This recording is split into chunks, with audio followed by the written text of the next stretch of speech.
Here's something that will change how you see every cemetery you've ever driven past. Every single human civilization in history, no matter how isolated, no matter how primitive, no matter how separated by oceans and mountains and thousands of years, they all did the same thing when someone died. Not similar things, the same thing. And the reason why tells us something deeply unsettling about what it means to be human. Now, before we get to that, and we will get there, I need to tell you about a cave in Iraq. Because what archaeologists found inside it in 1960 quietly rewrote everything we thought we knew about our ancient ancestors. It's a discovery that most people have never heard of. And it's probably the most important clue we have about when humans first became human. Stay with me. This is going somewhere unexpected. Let's start with a simple question. What do animals do when one of their own dies? Most of them, nothing. A deer drops. The herd moves on. That's just survival. You don't mourn. You don't stop. You keep going. Some animals do show grief-like behavior. Elephants will stand over a dead family member for days. Chimpanzees have been filmed carrying their dead infants for weeks. Crows hold what researchers actually call funerals. But here's the critical difference. None of them bury. None of them prepare a body. None of them place objects alongside the dead. None of them gather as a group with any kind of ritual purpose. That behavior, that specific, deliberate ceremonial behavior, appears to be uniquely, almost disturbingly human. The question is, when did it start, and why? Let's go back about 100,000 years. We're in North Africa and the Middle East. Modern humans, Homo sapiens, are just starting to spread out across the planet. And here's where it gets interesting. Archaeologists have found burial sites dating back at least 100,000 years in places like Kafza Cave in Israel. These weren't just bodies dumped in a hole. These were deliberate burials. Bodies placed in specific positions, often curled up almost like sleeping. Ochre, a red pigment, smeared on the bones. Seashells placed nearby.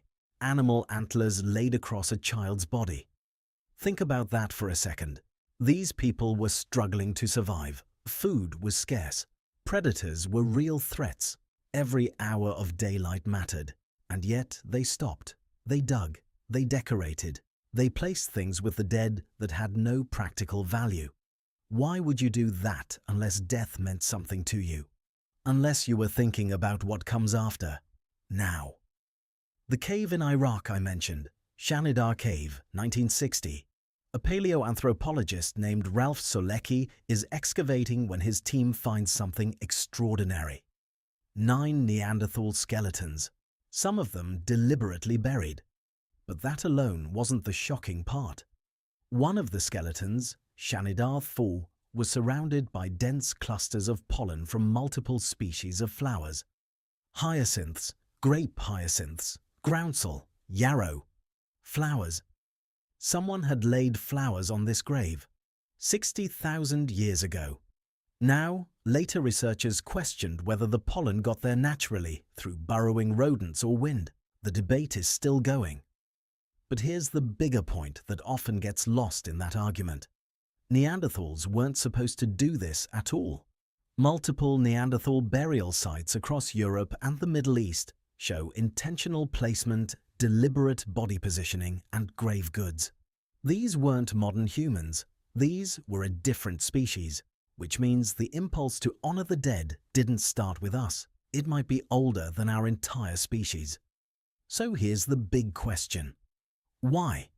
Researchers have actually identified several overlapping reasons, and they don't all have to do with spirituality, though that's part of it.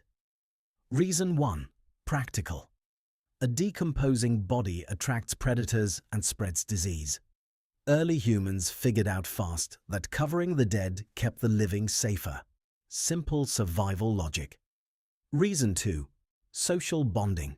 Funerary rituals force a community to gather, to stop, to acknowledge a shared loss.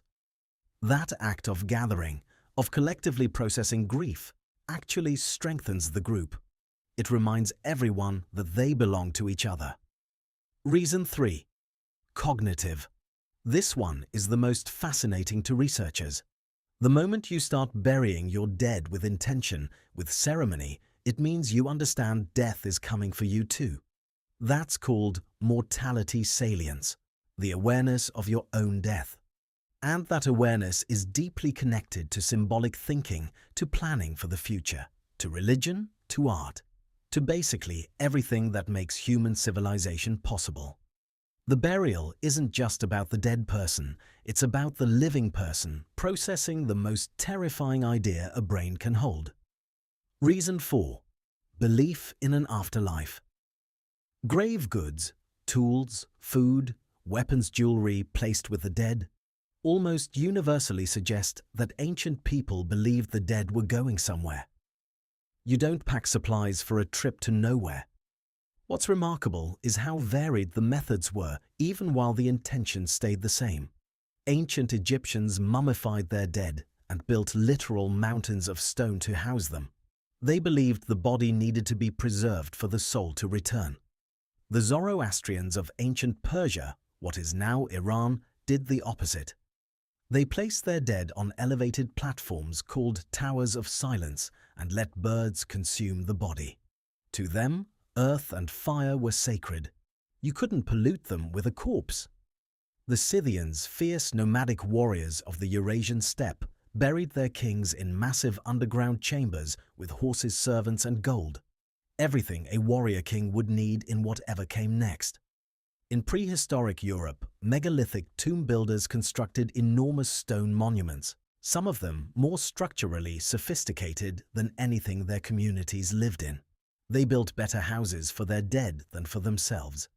Different methods, different beliefs, different everything, but the same core act. Stop, honor, remember. Here's where we land. The fact that burial, in some form, appears in every single human culture on every continent across hundreds of thousands of years tells us something profound. It tells us that the moment our ancestors became capable of meaning, the moment they started seeing the world as a place full of stories and symbols and relationships that mattered, the very first thing they did with that capacity was grieve. Not build weapons, not construct shelters, not hoard food, grieve. Together, with intention. Philosopher Thomas Lynch, who was actually a funeral director for 35 years, put it this way: "The way we deal with our dead tells us everything about who we are. Every grave ever dug was dug by someone who loved, someone who believed the person they lost was worth stopping for.